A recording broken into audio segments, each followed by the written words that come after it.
দেখলাম এখানে পুরুষ 30 থেকে 35 জন আর মহিলা আছে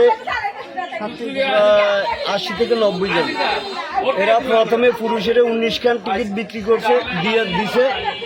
দেওয়ার পরে মহিলা করে 70 খান টিকিট দিছে। দেওয়ার পরে বাকি টিকিট কোনো লোকের না দিয়া সে এখান থেকে আটাগুলা বিভিন্ন লোকজনের 5 কেজি 10 কেজি করে এভাবে দিয়ে গেছে। আমি তাকে জিজ্ঞাসা করলাম যে ভাই বাকি লোকের আটা, সে আমাকে বললো যদি আটা থাকে তাহলে দিন। কিন্তু ইতিমধ্যে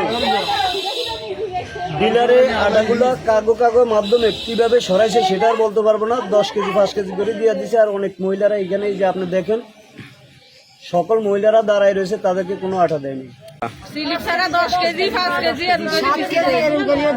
দোকানদার এক বস্তা লেগে গেছে, মানুষের লগে দরকার পাইছে এক বস্তা আঠা নেওয়ার পরে আবার আইসে রাখছে তো শেষে মানে কর্মচারীর জন্য সেগুলো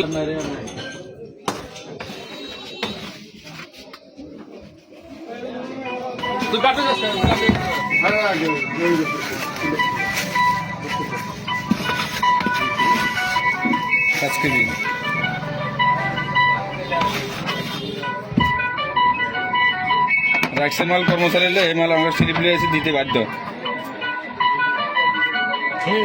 এটা দিতেন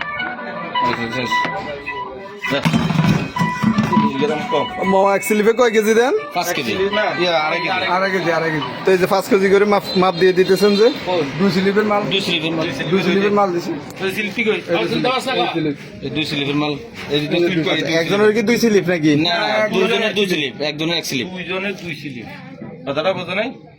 এই যে দুইজনের এই 2 স্লিপ।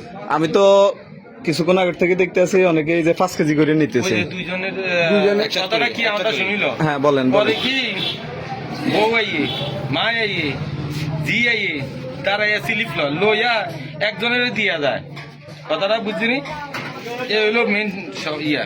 আচ্ছা, এখানে ওই যে এক বস্তা একজনকে 1 বস্তা দিয়েছেন এক দোকানদারকে। নো, আবার অনেকে আপনার কাছ থেকে 5 কেজি করে আটা নিতেছে, আটাকে নিয়ে অন্য জায়গায় বিক্রিও করে। আমি তো আর বিক্রি করি না।